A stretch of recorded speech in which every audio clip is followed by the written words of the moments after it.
वाल्मीकि रामायण अनुसार ऋषि विश्वामित्र द्वारा कही गई मां गंगा जन्म की कथा। ऋषि विश्वामित्र ने इस प्रकार कथा सुनाना आरंभ किया। पर्वतराज हिमालय की अत्यंत रूपवती, लावण्यमयी एवं सर्वगुण संपन्न दो कन्याएं थीं। सुमेरु पर्वत की पुत्री मैना इन कन्याओं की माता थी।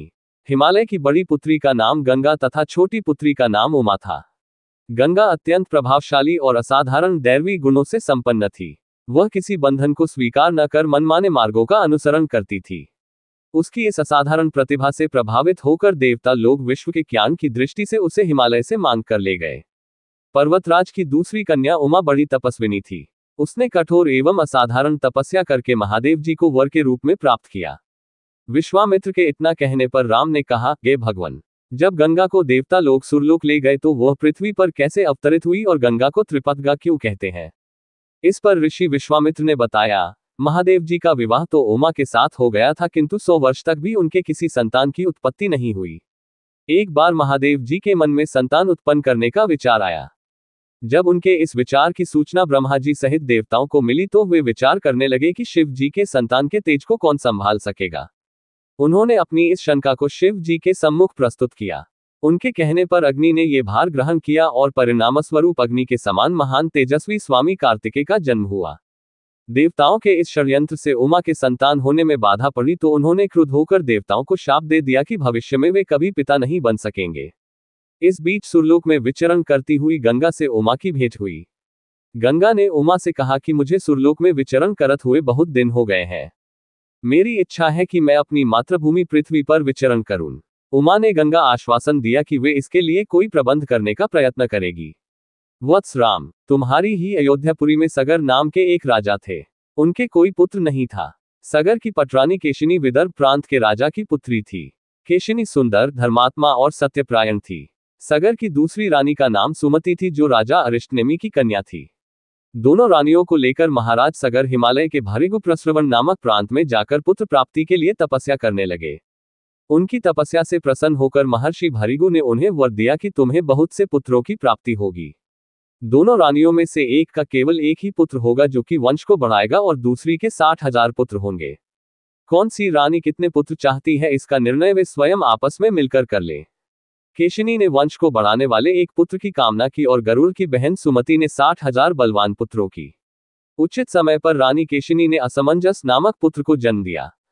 रानी सुमति के गर्भ से एक तूंबा निकल जिसे फोड़ने पर छोटे छोटे 60,000 पुत्र निकले। उन सबका पालन पोषण घी के घड़ों में रखकर किया गया।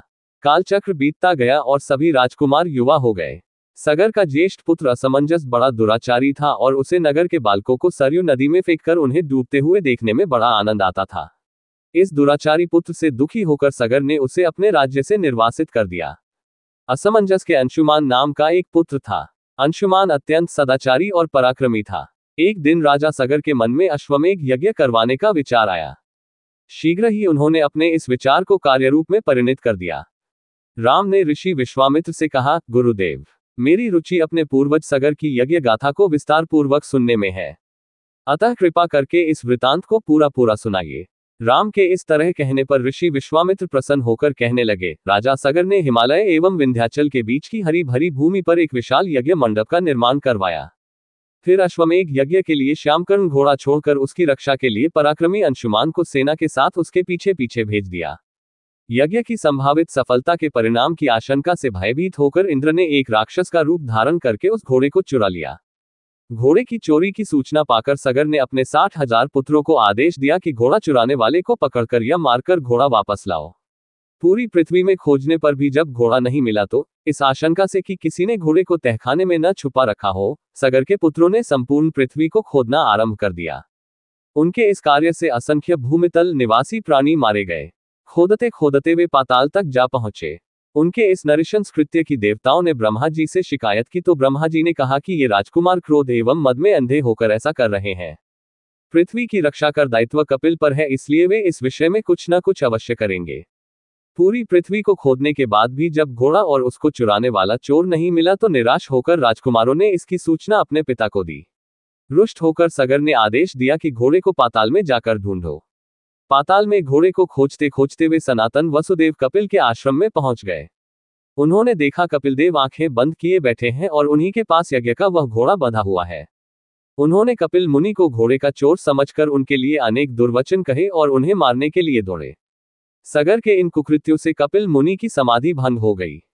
उन्होंने क्रुद्ध होकर सगर के उन सब पुत्रों को भस्म कर दिया।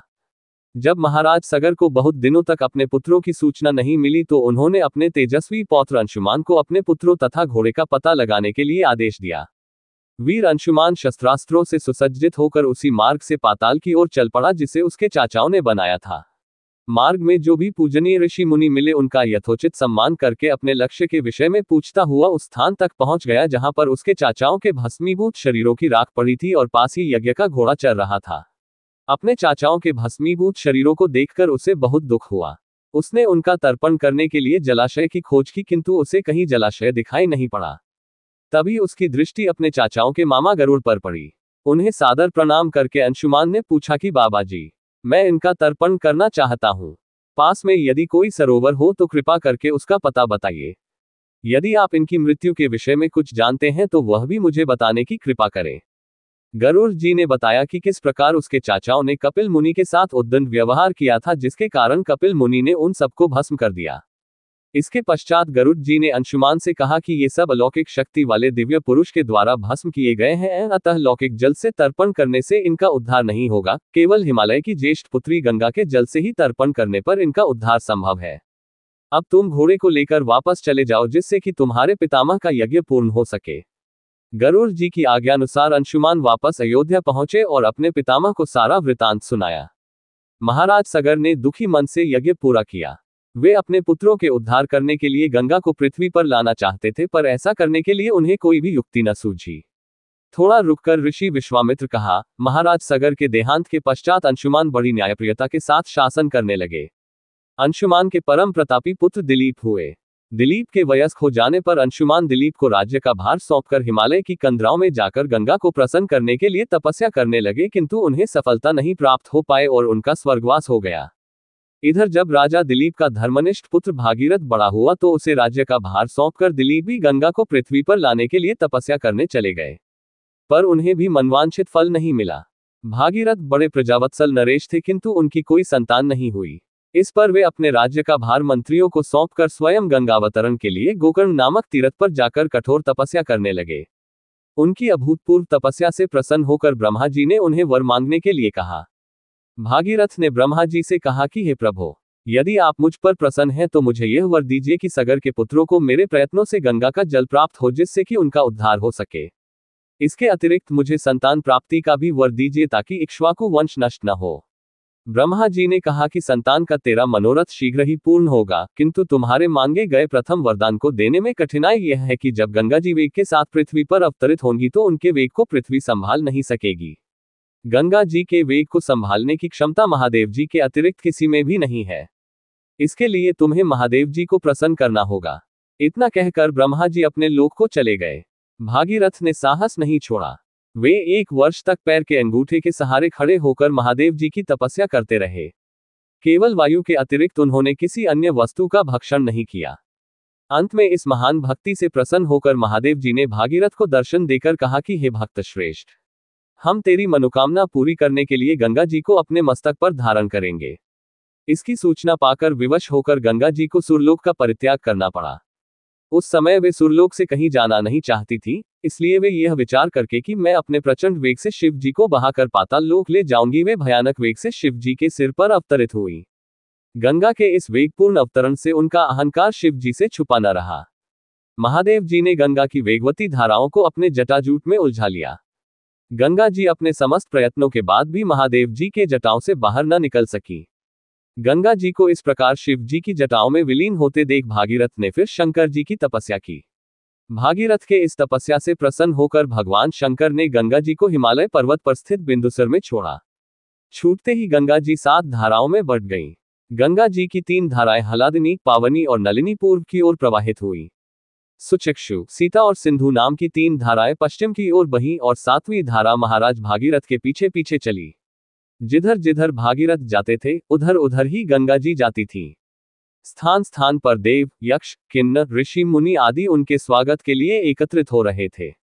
जो भी उस जल का स्पर्श करता था भव बाधाओं से मुक्त हो जाता था। चलते चलते गंगा जी उस स्थान पर पहुंची जहां ऋषि जहनु यज्ञ कर रहे थे। गंगा जी अपने वेग से उनके यज्ञशाला को संपूर्ण सामग्री के साथ बहाकर ले जाने लगी। इससे ऋषि को बहुत क्रोध आया और उन्होंने क्रुद्ध होकर गंगा का सारा जल पी लिया। यह देखकर समस्त ऋषि मुनियों को बड़ा विस्मय हुआ और वे गंगा जी को मुक्त करने के लिए उनकी स्तुति करने लगे। उनकी स्तुति से प्रसन्न होकर जहनु ऋषि ने गंगा जी को अपने कानों से निकाल दिया और उन्हें अपनी पुत्री के रूप में स्वीकार कर लिया। तब से गंगा जाह्नवी कहलाने लगी। इसके पश्चात वे भागीरथ के पीछे चलते चलते समुद्र तक पहुंच गईं और वहां से सगर के पुत्रों का उद्धार करने के लिए रसातल में चली गईं। उनके जल के स्पर्श से भस्मीभूत हुए सगर के पुत्र निष्पाप होकर स्वर्ग गए। उस दिन से गंगा के 3 नाम हुए, त्रिपथगा, जाह्नवी और भागीरथी।